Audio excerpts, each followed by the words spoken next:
ఒక చిన్న గ్రామంలో మోహన్ అనే బాలుడు ఉండేవాడు.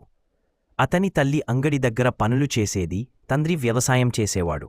ఆ కుటుంబం చాలా పేదది. కాని మోహన్లో ఒక గొప్ప ఆశయం ఉండేది: డాక్టర్ కావాలి. ప్రతిరోజు పాఠశాలకు 4 కిలోమీటర్లు నడిచి వెళ్ళేవాడు. పుస్తకాలు కొనే డబ్బు లేదు. బట్టలకైనా చింతించకుండా చదువుపై మోహన్కి ఉన్న ప్రేమ ఎప్పుడూ తగ్గలేదు. గురువులే అతని ప్రేరణ. ఒకరోజు స్కూల్లో మీ లక్ష్యమేమిటి అనే ప్రశ్న అడిగారు. అందరూ నవ్వుతుండగా మోహన్ చెప్పాడు: నేను డాక్టర్ అవుతాను. మా ఊరిలో జబ్బు వచ్చినవాళ్లు దూరం వెళ్లకుండా నన్ను నమ్మాలి అని. ఆ మాటలు అందరి మనసులను హత్తుకున్నాయి. మోహన్కు స్కూల్ టీచర్లు సహాయం చేశారు. స్కాలర్షిప్ వచ్చింది. పట్టుదలతో చదివి చివరికి డాక్టర్ అయ్యాడు. ఇప్పుడు మోహన్ తన ఊరిలో ఉచిత వైద్యం చేస్తూ పిల్లలకు చదువు విలువను చెప్పే గొప్ప వ్యక్తిగా నిలిచాడు. నెరవేరిన కలలు చిన్న ఆశయాల నుంచే మొదలవుతాయి. విద్యలో ఉన్న నమ్మకం, పట్టుదల మానవ జీవితాన్ని పూర్తిగా మార్చగలదు.